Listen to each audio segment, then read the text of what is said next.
Welcome to Red Wave Novel. Make sure to like and subscribe for more updates.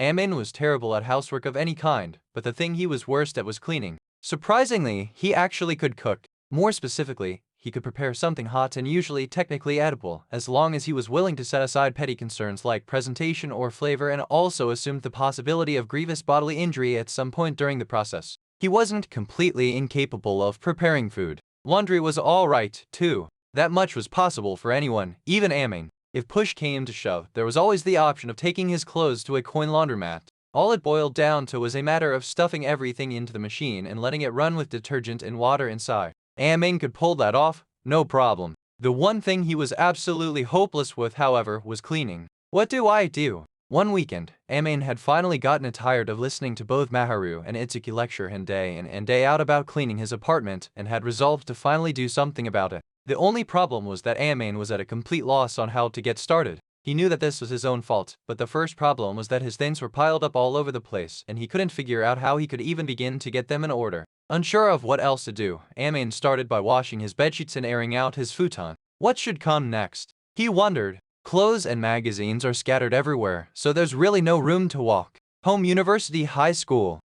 One small mercy was that he always threw out any food garbage right away, so there were no awful stenches or greasy stains. It was simply an enormous amount of clutter enough that it seemed like an insurmountable problem. As Amin sighed softly at the mountain of work before him, the doorbell rang. He let out a little gasp. Rather than a regular visitor, he had begun to think of his neighbor more like a delivery person, a blessing from above who just handed over gifts and then left. As he stood before his messy room, however, Maharu seemed like a savior. Amin scrambled for his front door but couldn't find his footing. He stumbled, caught himself, and carefully crept the rest of the way to the door with one hand pressed against the wall for balance. Sorry, I wanted to pick up my container a little earlier today. What are you doing? Maharu asked when Amin opened the door. I was trying to clean, he admitted. Maharu looked at Amin, still off balance, with a rather astonished expression. I heard a loud noise just now, she said.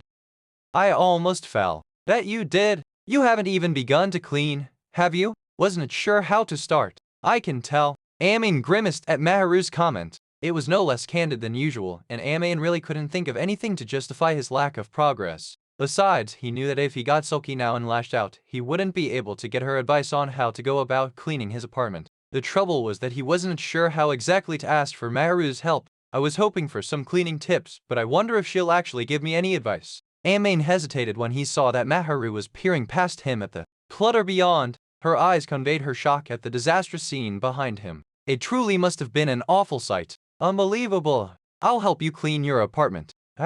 Even Amin knew that it would be too shameless to ask Maharu to help him clean. That's why he'd only been planning to see if she had any suggestions. Never had he dared to imagine that Maharu would come right out and offer to help. I hate the idea that the apartment next to mine is so filthy. Such scathing words, but again, Amin could offer no argument. You must think it's so easy to live alone, but you can't even clean up after yourself. Worse, you act like it's no problem, like everything will sort itself out eventually, but it clearly hasn't. Why don't you stop and take a moment to look at yourself? Amin was at a loss for words. His mother had always told him that if he was diligent about cleaning regularly, it would be easy, but he ignored her, and this was the result. He was fully aware that he was suffering the consequences of his own actions. Look, as long as you keep up with routine cleaning, your place won't get this bad again. It's obvious that you have some terrible habits, Maharu said. You're absolutely right, agreed Amin. He couldn't get angry with her. He already owed her so much, and she'd been so kind to him. Besides, everything she was saying about his past behavior was true.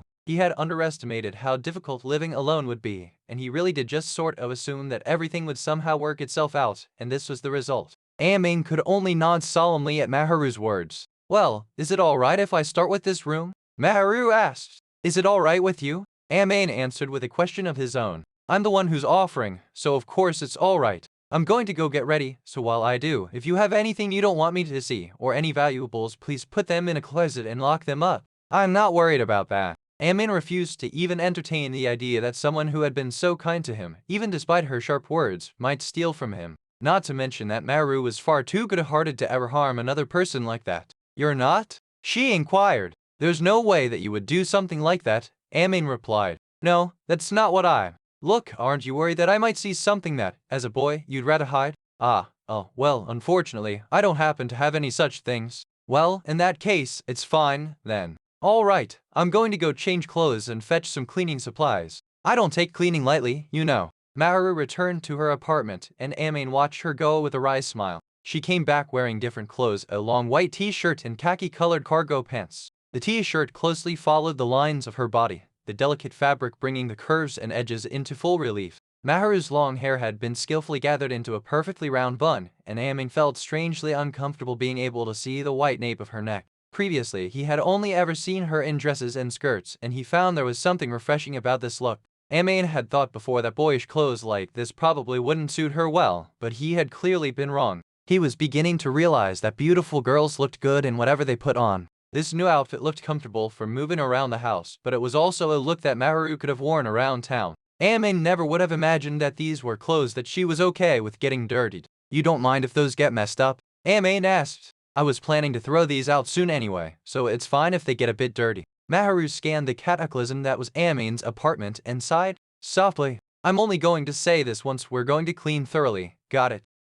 I understand. Good, then let's get to it. I'm not going to go easy on you, and I won't let this end halfway through. I assume you have no objections? Maharu had posed the question so forcefully that Amin could do nothing but sheepishly reply in the affirmative. So began the great battle to clean Amin's apartment. A battle spearheaded by an angel. First things first, let's toss any clothes into the laundry basket. Usually when you clean, you work from top to bottom, but we have to handle the clutter on the floor first before we can run the vacuum cleaner. Before we start the wash, we can divide the clothes into different loads since there are too many to wash at once. Do you want to split them into things you wear and things you don't wear? Or do you want to wash everything? Just do it however you liked, replied Amin. It seemed so obvious to him. Oh, of course they had to clear the floor before trying to do anything else. There isn't any underwear out here or anything, right? Those are in my dresser as you would expect. That's fine, then. We can probably put off washing clothes for now, since even if we wash and dry them, we'll kick up dust by cleaning and just end up having to do them again.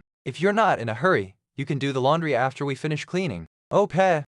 Now, regarding the magazines. Really, the only thing to do is to throw them out. I suppose it's a bit of a different story if you're collecting them, but from the way you keep them piled up everywhere, I doubt that's the case. If you do want to hold on to some part of one, tear out the page and put it in a scrapbook, then dispose of the rest. Tie up any magazines you're getting rid of and put them out for collection. Maharu set about the task of cleaning right away, directing Amin to put his discarded clothing into the laundry basket as she gathered up every last magazine. She told him to speak now if there were any that Amin wanted to keep, but there weren't any in particular that he needed, so he simply shook his head. Having received the answer she required, Maharu skillfully tied up the bundle using some plastic cord that she had apparently brought with her. When you're finished gathering the clothes, please go through the other assorted clutter and decide whether to throw anything out. All these different things on the floor is same as before, sort them into what you need to keep and what you don't. Then put the latter in the trash. Got it? Uh-huh. Amin answered meekly. If you have a problem with taking orders, you'd better tell me now. No, I don't, but I was just thinking about how quick you're doing all of this. If I don't, we'll run out of time. It's total chaos in here, after all. You're right. Even though it was the weekend, time was limited. If they were going to run the vacuum, it would have to be during the day, considering that the noise would be a nuisance to the neighbors. Since Maru knew that it would take a lot of effort to get the place to a state where they could vacuum, she was working to tidy up as quickly as possible. One part of Amin felt bad for letting her do so much. On the other hand, under Maru's direction, more and more of the floor began to appear for the first time in a long while. Professor Shena, Amin muttered. If you're going to ask for guidance from me like I'm a teacher, first learn by imitating. I'm not going to sort through your personal effects, so please be diligent and keep only what you really need, Maharu instructed. Yes, sir. Please don't address me as a man. The angel nonchalantly returned Amin's jabs as she skillfully cleared up more of the clutter with a serious expression the whole time.